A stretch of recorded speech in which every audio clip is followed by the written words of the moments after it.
And are you refreshed? Now what? You've been talking to each other, haven't you? Okay, so I need some help on this. You talk about if you're falling out of the airplane, just hold on, it will be over. I've been falling out of the airplane for 5 months. Okay, so obviously I was very high when I started falling down. Analogies are never perfect, are they? They're not. Beginning of this year, I got out of a relationship that was very toxic. It wasn't the first time I had gotten out of it, but I was determined to stay out of it. And I had noticed that when I would get out of the relationship, what would happen would my business would do extremely well, beyond extremely well. I wasn't in the vortex. I was very sad, but I was riding a wave of the vortex, and money was falling out of heaven. And I decided to stay out of the relationship. And to do that, I decided I was going to do something for myself. And so I decided to buy a house. And it's been a while since I'd owned a house. And I wanted this house. And it was a nice house. But I could afford it because I was doing really, really well. And then I bought the house. And then it stopped. And for 5 months now, it's just stopped. And every day, I know what to do. And I know to meditate. And I know to get into the place of receiving. Well, from the experiences that you've been having, when you get out of a relationship, we were going to say to you, rather than getting out of something, go to something. But if I'm not going that way, I'm going that way. And so it seems like the same thing. But when you're leaving something, often you don't really leave vibrationally. You move your body, but your vibration stays the same.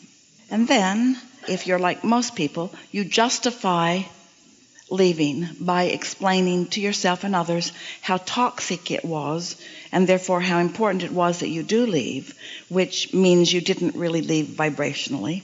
And so, as you are not experiencing the immediate tripping points that sometimes happen in a relationship where you're butting heads and not getting along and arguing over this and that and the other, there was some measurable relief from just being away from that day-to-day grind.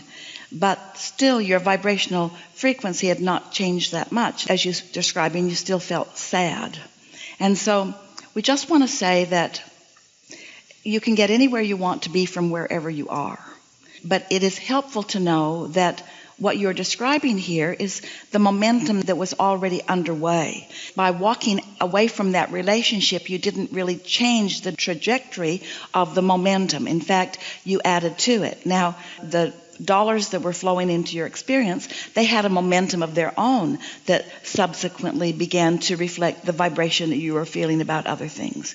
It's possible that you can compartmentalize really well so that one aspect of your life can continue to do well while another important aspect of your life is not doing so well.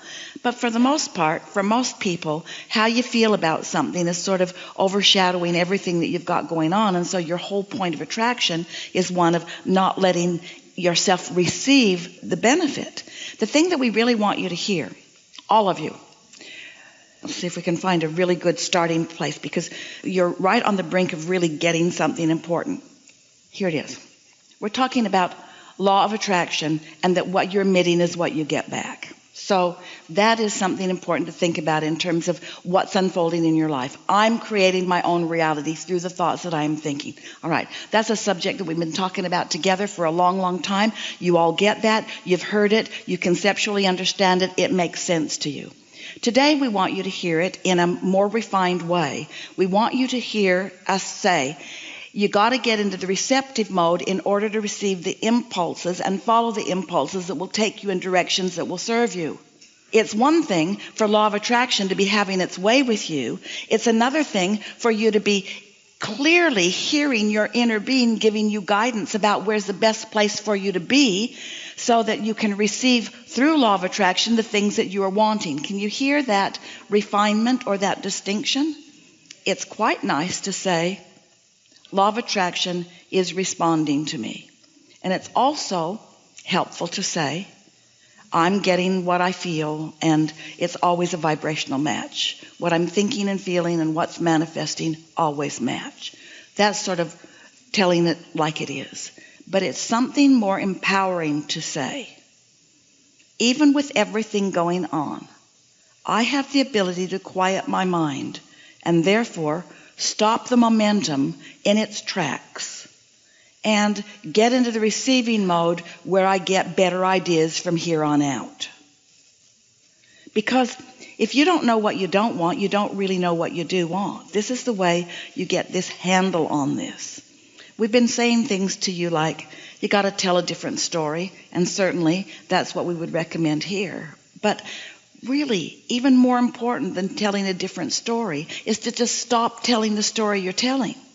And you're not just telling the story with your mouth and your words, you're telling the story with your vibration, with your heart, with your emotions. You're telling the story with your awareness of what is. So you've got to find some way of changing what you're focused upon. You've got to find some way of allowing a different awareness. And the awareness that we're asking you to make room for is the awareness of your inner being, who knows everything that's in the vortex and knows everything that you want and is willing and able and constantly guiding you, but you're not hearing it. And why aren't you hearing it? Because you're regurgitating the same old, the same old, the same old, the same old, the same old. You're not leaving room for the new. You're still hearing more of the jets flying over rather than tuning to the frequency that will serve you. Does that make sense to you? I hear what you're saying. So for 5 months. Now, that doesn't help. Okay. Because you can't do anything about that 5 months. There's no activity in the 5 months that's passed. It's all right here. Now, right here, as you talk about that failing 5 months or that whatever 5 months, now you're doing it now. And what you're doing now is not the receptive mode. Okay. So, do you acknowledge, does it make sense to you that through what you've lived and what you've focused into the vortex, that it is known by your inner being and by universal forces what you mean to experience? Clearly. And so if your inner being knows what you want and wants to guide you to it and is guiding you to it, then what's the holdup? I must not be hearing what my inner being is saying. And why would that be? Because I keep focusing on something that doesn't let me hear. I keep focusing on the 5 months, or I keep wanting to tell the story, or I keep wanting to find what I did wrong. Say again? The fear. Fear of? The results that I've produced so far, where I'm at right now. This is going to be really helpful to you. Do you fear the results that you've already got? Yes.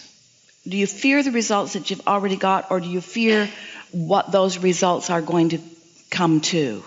Okay, so I fear the results that I'm headed toward. Headed toward. Yes. And so this is what we want you to realize, is that you have control now. And the reason for the fear, it's saying driving off the cliff. So just don't. Right. Do something about it.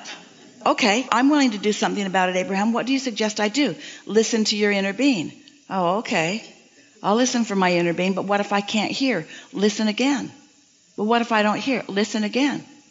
Well, what if I don't hear? Well, listen better. Well, what if I still don't hear? Well, listen with more deliberate intent. Let listening be the only thing you're doing. Listening for your inner being. Okay. How do I listen better? Well, you got to quiet your mind from all the chaos that's already going on. So you got to give yourself the best possibility of hearing. Well, when would that be? First thing in the morning, before your head's full of all those thoughts. Okay, I'll listen first thing in the morning before I have all those thoughts going. And what do I listen for? The sound in the air conditioner, or the sound of your own breath in and out. That's how I hear my inner being. Well, it's how you stop hearing other things. It's how you focus so that the other chatter doesn't dominate. That's all you got to do. You're wanting the dominant chatter that isn't helping to be replaced by a vibration that can help. So again, do you believe that your inner being exists?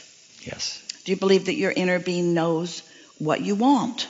Absolutely. Do you believe that your inner being knows your path of least resistance to get it? Yes. Do you believe that your inner being is telling you? Yes. So everything's in place except you're not hearing. So these are the things that you want to do so that you can hear. Stop thinking so many other thoughts, and stop thinking so much about what happened, and stop trying to justify where you are by explaining it all. First thing you want to say is 5 months you want to explain it. You don't need to explain it because nobody's saying to you, where have you been? One time Jerry and Esther were in Orlando and they had a new navigational system.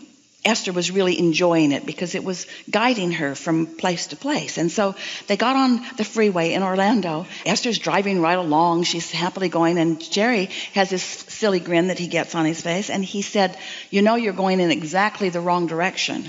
And Esther felt defensive. No, that can't be. I did exactly what the navigational system told me to do. And Jerry said, well, I don't know if you did what she told you to do. I don't know anything about that. I just know you're going in the opposite direction of how you mean to go. And so Esther acknowledged that they were going in the wrong direction. And so she took the exit, and she was exiting. She said, I've got a really good idea. Let's go back to where we were. Let's go back to where we started, because it was only about 5 miles back. Let's go back to where we started. I'll program it again, and you watch with me, and we'll see where it went wrong. And Jerry said, or we could just start going right from where we are.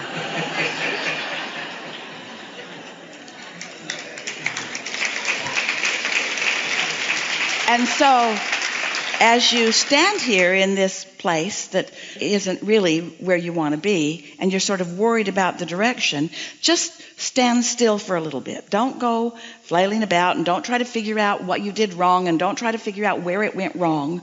Just say the things you know. My inner being knows what I want. The life that I've lived has put it in my vortex. There is a very real reality, a vibrational reality that knows what I want. And guidance is being offered to me about that. And all I got to do is listen and listen and listen. So I've decided that every day I'm going to set aside 15 or 20 minutes, and I'm going to quiet my mind of the other stuff so that I have a better probability of hearing the new impulse. And don't expect the new impulse to give you the whole route all at once. That was another thing that Esther would ask of Jerry. She'd say, before they had navigational guidance, she would say, now tell me where I'm going. And so Jerry has the map, and he'd say, well, you're going to go here and here, and then you're going to take this road, and then you're going to take this road, and then you're going to take this road, and then you're going to take this road, and then you're going to take this road. And then Esther would say, well, just tell me what I'm going to do next. And it became a very funny thing with them, because Esther would always ask for the whole route, and Jerry would always know she wouldn't be able to remember more than about the first turn. And so he started getting a little stubborn about it. You really think that I should waste all of these words giving you all of this information that you're not going to hold, or should I just give it to you when you're ready for it? Well, that's what your inner being is doing. Your inner being is giving it to you as you are ready for it. And it's fast enough, and it's good enough, and it's enough, and what you're hearing is enough. Sometimes you get an impulse about something that, if you stop and think about it, doesn't even seem all that specifically related to what you think you want, but it is. Okay.